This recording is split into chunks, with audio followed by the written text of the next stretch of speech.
Я председатель Свободного профсоюза работников Полоцкого стекловолокна. Приехал сюда на встречу с заместителем председателя облсполкома Новацким по вопросам дискриминации рабочих стекловолокна по признаку состояния в профсоюзе. Год назад, с 1 января 2013 года, внесено изменение в наш коллективный договор, которое ввело дискриминацию по признаку принадлежности рабочих к свободному профсоюзу. Теперь членов свободного профсоюза можно увольнять без согласия с профсоюзом, а работников, стоящих в государственном желтом профсоюзе Белнефтехим, только с согласия Белнефтехима. Это является дискриминацией. Мы в течение года обжаловали во многих, практически во всех инстанциях государственных, как прокуратура, горисполком, инспекция труда, даже дошли до Конституционного суда.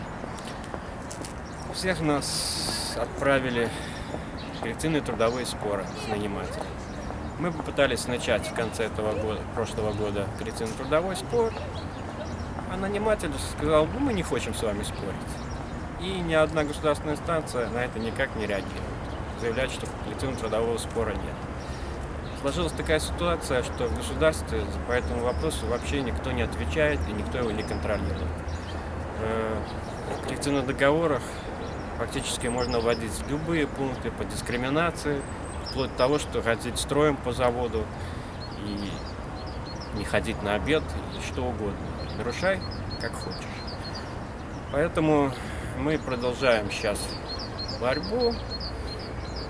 Я записался на прием сейчас еще к председателю горисполкома, потому что его зам этот вопрос не решил фактически на сегодняшнем приеме.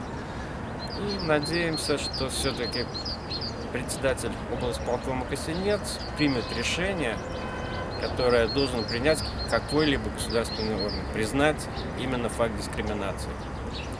Вот, собственно, с этим я приехал, этим мы занимаемся. У нас на предприятии тем временем люди пытаются уволиться ввиду низкой зарплаты. Обстановка такая, что людей держат, люди не знают, что произойдет дальше, потому что фактически предприятие в среднем слое труда, и сейчас практически людей лишили пенсии по досрочному выходу на 10 лет в связи с вредными условиями труда, потому что новый закон ввели, и пенсия как бы сохранилась, но она в 10 раз меньше, чем было до этого. А молодым работникам сейчас предлагают вообще отказаться, лично отказаться добровольно за 10% заработной платы.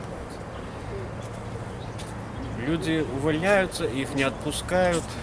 За прошлый год 80 человек уволено по причине прогулов или пьянок. Не потому, что они такие недисциплинированные, а просто люди не видят другого способа, как уволиться с предприятия. Потому что зарплаты низкие, находят работу на стороне более выгодную, а наниматель препятствует увольнению, используя те же контракты.